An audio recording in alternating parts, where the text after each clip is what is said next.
Many thanks to Fellow Extraction Squad, One Original DayZ servers, Clash Vanilla servers, Sgt. Pepper servers, Sea of Tools Cloud, Dallas, the Struggle Community, the Karma Crew servers, Dots, Designful, and Friendly, a DayZ podcast for making this video possible. This patch brings us a return of the PM73 RAK and adds a new secret semi-auto shotgun for us, so I'm going to be checking out the RAK-37, see how it compares to other weapons, and take a look at the chaos the new R12 will certainly unleash.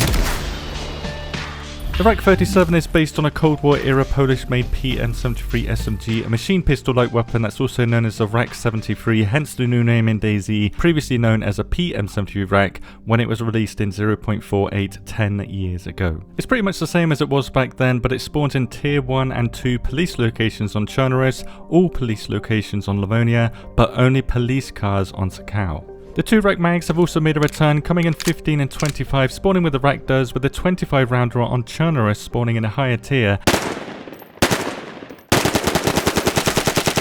Even though the RAK cannot be chambered, it still can jam, and like a pistol, the receiver will lock back when the mag becomes empty, but allows you to slide the receiver forward with an additional trigger pull to hide that your weapon is currently empty, which I believe is the only weapon to do this. Other than that, the RAK only has full auto as a fire mode, firing at 600 RPM, and the RAK performs similar to other SMGs in DayZ, but is statistically the worst SMG in the game.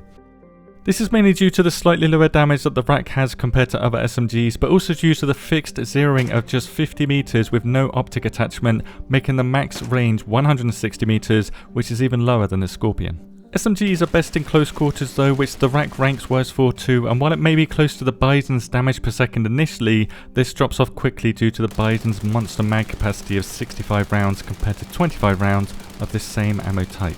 The only three benefits of the RAK then is its slightly lower vertical recoil, a slightly faster reload time, and most beneficial of all, its far lower rarity, making it a decent early game weapon for close quarters only, as most pistols will outperform the RAK when it comes to not spraying and praying, and any other SMG in DayZ will be just better in general. So unless you find it difficult to escape the charm of the RAK, or if you're Polish and you want to avoid tariffs, the RAK will likely disappoint compared to most other low tier weapons out there, best used as a sidearm with a weapon that can actually do some damage over range.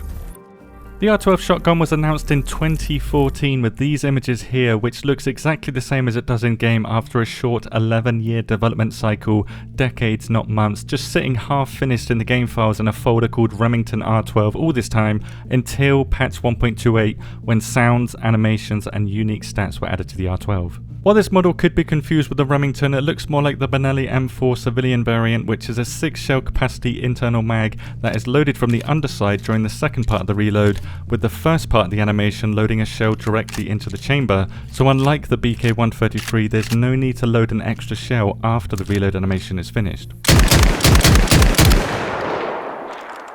Because of this, and due to the R12 loading the next shell in the chamber after each shot due to it being semi-auto, having at least one shell in the R12 means you will skip this lengthy initial chamber animation, adding a layer of tactics to the tactical shotgun. If you never go empty, you will get a faster reload animation. I'm giving you this tip not only because I'm a really nice guy, but also because the R12 is extremely hungry, eating those 7 shells quite quickly with its 212 RPM, so the extra 1 shell you get compared to the 133's capacity doesn't mean much when the R12 spits out shells 5 times faster, and therefore has 5 times the damage per second, as the 133 and the R12 has the exact same damage per shot. The Vega on the other hand has around 10% less damage per shot, but because the Vega has 40% faster fire rate than the R12, it gives the Vega 27% more damage per second. While this certainly makes the Vega better for extreme close quarters for damage while full autoing, the R12 is a much better choice when it comes to controlling your shots, which is helped massively by the R12's reduced recoil.